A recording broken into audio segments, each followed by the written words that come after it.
এই জারজটাকে বলে আমি কপি করব, এই বদমাইশটাকে, যেটা নাকি বাটপার চিটার এক নাম্বার। এই অ্যাড অফ কোনো ডিজাইনার না, সে তার কোনো এডুকেশন শিক্ষা নাই।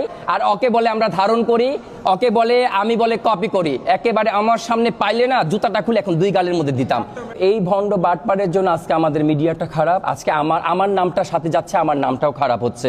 যে রুমিকা রিওমনে এর মতো, কারণ কি দেখবেন যা করে, নাচ পারে না, নাচটাকে বেজ্জতি করে ফেলছে। আমি একজন নৃত্যশিল্পী, ওর কত বড় সাহস, ও ক্লাসিক্যাল ডান্স করার কথা বলে নাচটাকে বেজ্জতি করে ফেলছে। এটা নিয়ে ওকে মামলা করা উচিত। ও নাচ তো পারে না, নাচটাকে বেজ্জতি করছে, ড্রেস পরে বেজ্জতি করছে। ইভেন সে মানুষের কাছ থেকে টাকা খেয়ে প্রত্যেকটা স্টুডেন্টের কাছ থেকে, তার এরকম অনেক কাহিনী আছে, সে খেয়ে এরকম মানুষের কাছ থেকে প্রতারণা করছে। তার জন্য এখন আমাদেরকেও মানুষটা ওই চোখে দেখে। এই জন্য আমাদেরকে মানুষ সুদর্শন বলে। কেন? সুদর্শন একটা বক হয়ে গেছে, একে বলাতে এটা হয়ে গেছে। তো ওর সাথে তো আমাদের স্ট্যাটাস কখনোই যায় না। ও হচ্ছে একটা জোকার, ওর ড্রেস আপ সব হচ্ছে জোকার। ও জোকারি করে এগুলা পরে ঝুলনি মুলনি লাগায় পড়ে। আর ওকে বলে আমরা ধারণ করি, ওকে বলে আমি বলে কপি করি। একেবারে আমার সামনে পাইলে না জুতাটা খুলে এখন দুই গালের মধ্যে দিতাম।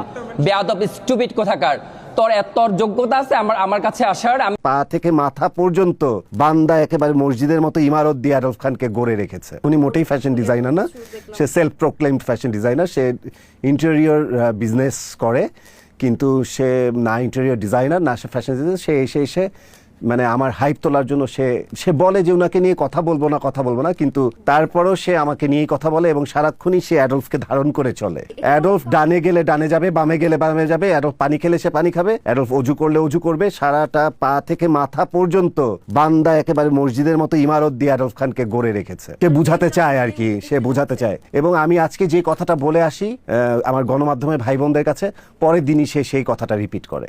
মানে কথাগুলো সে মুখস্থ করে, আগের দিন স্টাডি করে পরের দিন ওগুলাকে আবার ঝালাই করে। বোঝাতে পেরেছি? এবং এত ভুলভাল ইংলিশ বলে, এত ভুলভাল ইংলিশ এবং এত বাজেভাবে প্রোনাউন্স এবং এত বাজেভাবে সে প্রেজেন্ট করে।